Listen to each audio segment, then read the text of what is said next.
So I wanted to show you this before I cut this out, but this is the stock shock mount. This is where the original stud mount type shock comes up through the bottom like a stock vehicle. Rubber bushing goes on top, rubber bushing goes on bottom. What I'm going to change this over to is a TRZ Motorsports upper shock mount. This switches this over to a bearing type top. What that does is it gets rid of that little bit of flex that's in here, and it doesn't put the strain on the stem anymore. It gives you a solid mounting point up top and a bearing, so the shock moves freely through its travel. Less bind, less questions about the tune-up. Just makes everything a little more fine-tuned. So I will cut across here to start, cut the welds. This will come out of here, and then I will install the TRZ Motorsports upper mount. I will have to change the length of the shock and the shock altogether, but at the end of the day it's just going to be a better setup. Now the way they designed their system is that when you cut this out, you open up the hole bigger to get rid of the stock spring, so you get rid of the spring pocket and go to a true coilover. But when I looked at this, I said to myself, well, I have enough room to put a shock in there and use my coilover so that it uses the stock spring pocket. And when I install it, I will put a shock in there. I will exercise the lower control arm and see what the shock does, and that'll either determine whether I have to open up the hole to stick a complete coilover shock in there, or if I'm able to leave the coilover that I have in there, which again uses the stock spring pocket. But when I remove this, I'll show you how big the hole is in here without touching it, and then when I install the bracket that they send, it just bolts into the top here, and then it welds around this area here. What I'm going to do is install it, just bolt it in, put the shock in with no spring, exercise it, make sure it doesn't hit the chassis anywhere, and if it works, then it's good to go, and I'll just leave it as is, and I'll be happy with my setup. And if it doesn't, then I'll go to a real coilover. Hey, what's up everyone? So came out here this morning and started working on the frame. Scrubbed it down. It's almost there. I still got to scrub the bottom and it'll be ready for paint. But I wanted to highlight that although I burned up the 2 amp battery that was with that I had for the Ryobi angle grinder, I went ahead and went on Amazon and I bought 2 8 amp batteries. I think they were 60 bucks, and yeah, I was able to do all of that, and it went through both batteries, but they're charging and they're healthy. So if you get the Ryobi angle grinder, don't bother buying the small battery. Just get the 8 amp hour batteries and be done with it, because you're going to be sorely disappointed when you burn up the 2 amp. But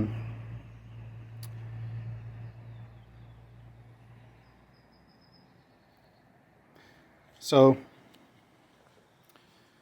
all I got to do now is cut off the shock towers so I can put in the TRZ Motorsports shock towers, and lob off the end of the frame there on each side, the frame horn, so I can box that in like I said before. I still got to scrub the bottom of the frame, but that shouldn't take me long. It's not as laborious as this was, so it shouldn't be too time consuming. But it's getting there, and it's gonna look good. What I did here, so I just took painter's tape, ran it across here because you get a nice straight edge. Just like that. You don't have to sit there and draw it out with a pen or a Sharpie or do anything crazy. Just run some painter's tape across here, you get a nice straight edge. And I took my angle grinder, Ryobi, with the cutoff wheel, And like I said before, don't waste your time with the smaller batteries. Get the 8 amp hour. It lasts. The 2 amp hour that I had before, I literally had to throw it in the trash after one use. So got these cutoff wheels, a pack of 10 from Harbor Freight for $8. This cutoff wheel did both of my shock towers, and I still have quite a bit left. And this is some pretty thick, heavy metal. So what you're going to do after you run your painter's tape, very carefully, very slowly, scribe a line with the grinding wheel, cutoff wheel, okay? Because once you scribe that line in there, the wheel is going to naturally follow it. And this is some really thick metal, so it's going to take some time. But you just run it back and forth lightly. So one, you're not burning up the battery, you're not loading down the angle grinder, and you're not wasting your wheel, because this is going to take a minute. I think it took me about 10 minutes per side. But if you lightly go over it, you're going to burn right through it. Come down here, grind away the welds that go to the chassis. And then I just took a pry bar, knocked it up, peeled it off. No more shock tower. And now I'm ready to start working on the aftermarket shock towers. Here you can see I have a TRZ Motorsports shock tower just mocked up. Put bolts in here to hold it to the frame. So ultimately this has to get, I have to cut this, and then I ran painter's tape because I got to cut this edge, because this lip has to come off so that this sits flush against this mount for the upper control arm. Once I do that, this will be centered up, and then I can go through and mock up my shock with the lower control arm, run it through its travel, make sure the shock body, no part of the shock hits the stock hole in the frame, and that'll tell me whether I need to get a coilover shock that mounts to the shock, or I can stay with my Pro Coil system from QA1. So once I get this peeled out of here and get this up flush, then I can mount the shock, run it through its paces, and that's what I'll be working on, and I will show you that process. Here you can see I've got the coilover mocked up in the chassis. You can see how I cut the frame out for clearance around the coil. Got the lower control arm mocked up as well. With this setup, after measuring, I get 5.5 inches of travel at the spindle, which is much better than the 2 3/4 that I had for the past 25 years. I won't necessarily need all 5.5 inches, but it's there to use if I need it, and I can adjust it up and down as necessary for track conditions. So there it is, mocked up. Just so you know, I spent 2 long days putting this together, taking it apart, swinging it, putting it together, taking it apart, swinging it, all that, till I finally got the clearance I needed, and I was happy with it, and happy with the way it looked. But did myself a favor, and I made this template. So I was on the right side. I cut it so that I could tuck it inside the frame, in there in the pocket on the right side. Cut out the hole to match. Flipped it over, slid it in there, and I used this Lincoln paint marker to mark the frame.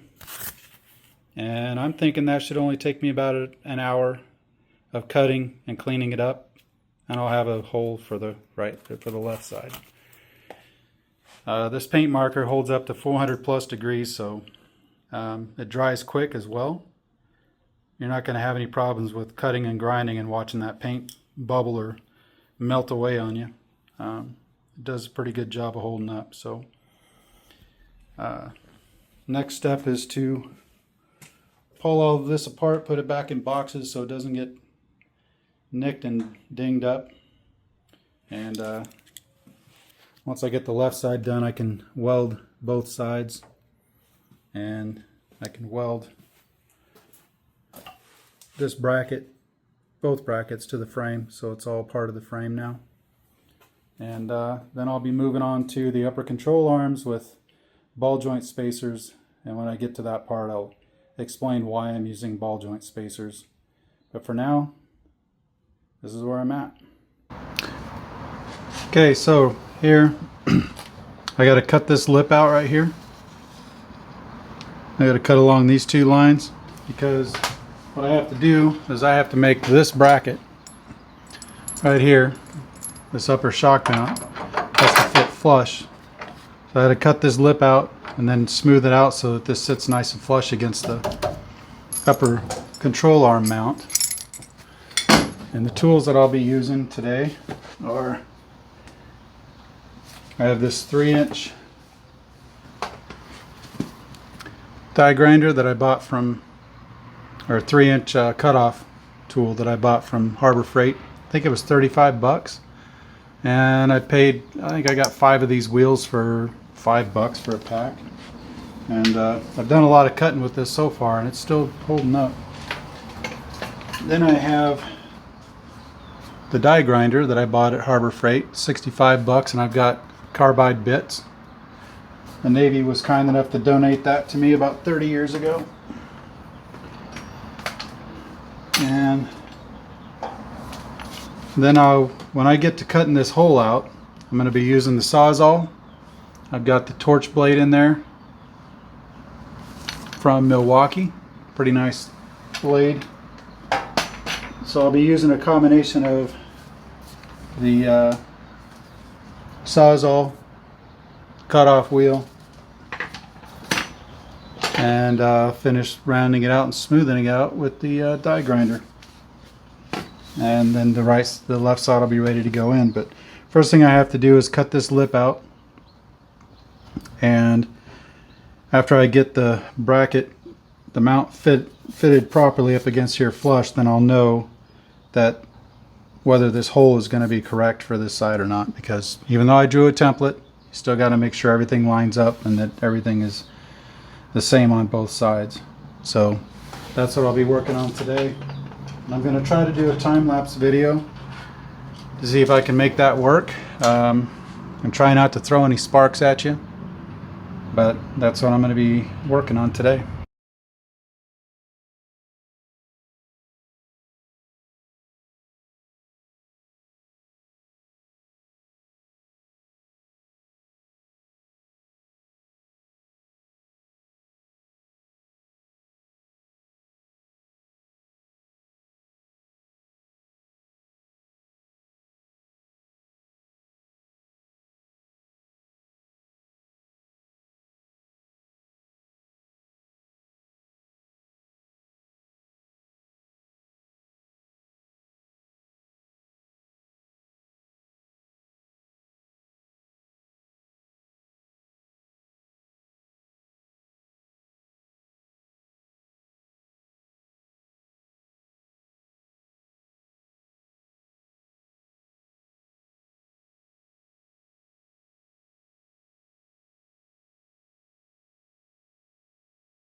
Here you can see I've got the hole cut out. Didn't take me too long. Got the bracket trimmed back nice and smooth. And tomorrow I'm going to come out and I'll finish trimming this back until the white line is completely gone.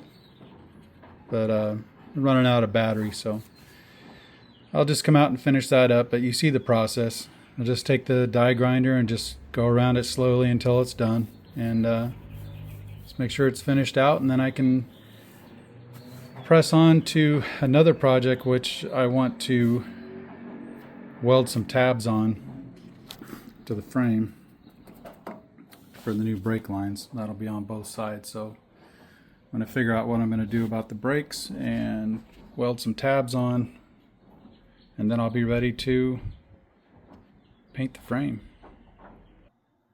Upper shock mounts are welded in place. Chop the front of the frame horns off there. Now I'm just ready to finish cleaning the bottom of the chassis, and I will get it painted up.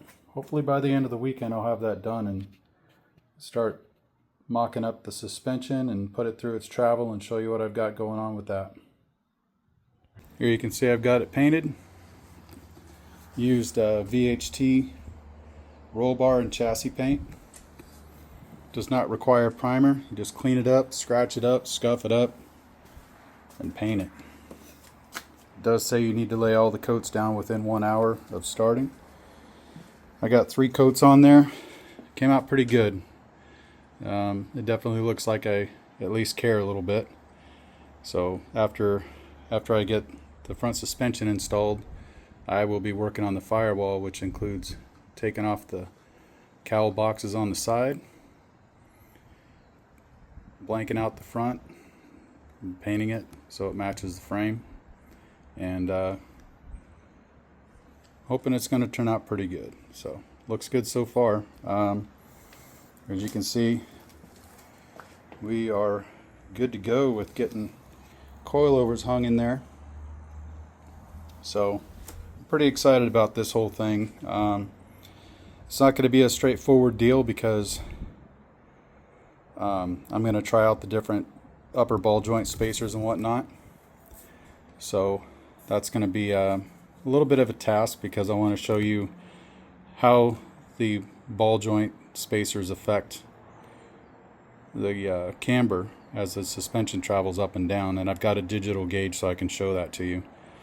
But I'm just going to experiment with them. I don't know that I need them, but it's something that I wanted to try and just see what the fuss is all about. I know most people do it for more front end travel overall, but as the setup is right now, I have 5.5 inches of spindle travel.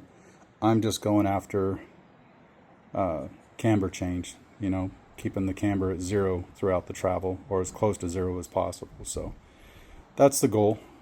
May not even need them, but it's something that I wanted to educate myself on and hopefully educate you as well. Hey, how's it going, guys? I got the frame painted and got it all touched up in the spots that I needed to, and I'm getting ready to start hanging suspension pieces on it. So getting everything laid out, and I'm gonna do a time lapse of me installing everything. So wish me luck. All right, so here you can see I have my upper ball joint spacers laid out. I have angled. These are from Nicky Bobby, Nick Taylor Racing. So what this does is it angles the ball joint outward from the frame and gives you more articulation with the spindle if you need it. There I've got a 1-inch ball joint spacer. I've got 2-inch ball joint spacers. And the ball joints I'm using are TRZ Motorsports billet spherical ball joints. They're spherical bearing. The stem is 1 inch longer. So that in itself gives you the ability to minimize the amount of camber change. So, and I'm pretty sure that in itself is probably going to take care of any issue that I might have.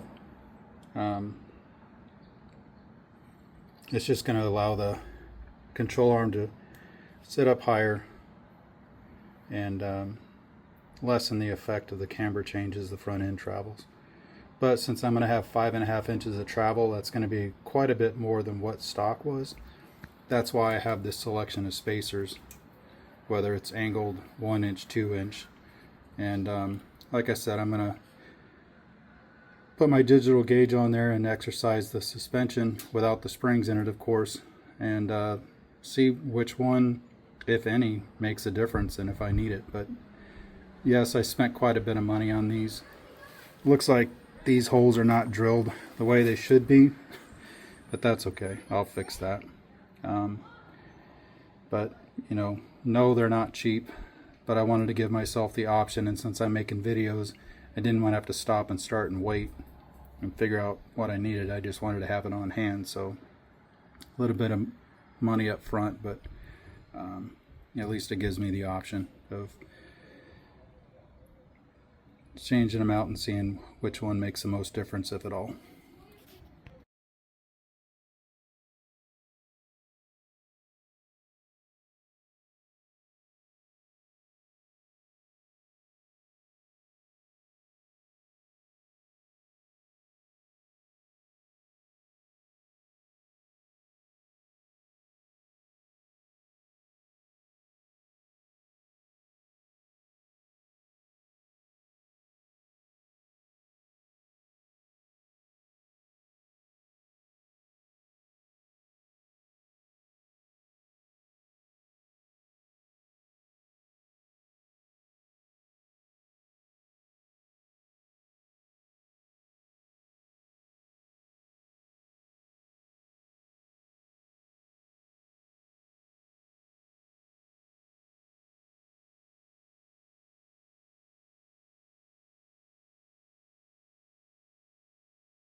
Alright, here you can see I have the upper and lower control arms on. Got the shock installed. And the control arms are tightened up, but the shock is not, because it's got nylock nuts. And I don't want to waste the thread on the nut when I know I'm just doing this to mock everything up and get it set. But what I wanted to show you is right here. When you get your aftermarket control arms, they come with this hole in there, and this bolt is your stop bolt for limiting travel. That's your travel limiter, okay? Now what I've seen a lot of people do is they'll put the bolt in, from the top, right? Don't ever do that. Why? Because this is your travel limiter, which means that this is going to be smacking into the frame every time you launch the car, okay? That means that eventually that bolt's going to bend, or it's going to be wasted, and you're going to want to take it out, and you're going to spend 10-15 minutes hacking the end of the bolt off so you can get it out of there. So what you do instead is you put it in from the bottom. That way the head of the bolt is the one hitting the frame, and that takes all the punishment. And then later on you can take it out when it's time to change it out. I mean, you can put a different length bolt in there, or you can do whatever you want to it, but that is the idea. And then your jam nut goes on top, and that's what stops it from wanting to walk out of there over time. So flip the control arm up, put the bolt in from the bottom. The head of the bolt hits the frame. Okay? Easy. Okay, so here I have the upper control arm sitting at, it's not anywhere close to where it's going to end up, I know, but I'm using the travel limiter bolt, stop bolt, to actually hold the control arm in place so I can show you what I'm doing here. So typically put your ball joint in from the top, right? And you can do that, or it's perfectly fine to mount it underneath, right? And with the spacers, it'll either be here, or with the Nicky Bobby spacers, it'll actually tilt this out. So that gives you more articulation. Okay, so this will be flush, 1 inch, 2 inch, and then angled.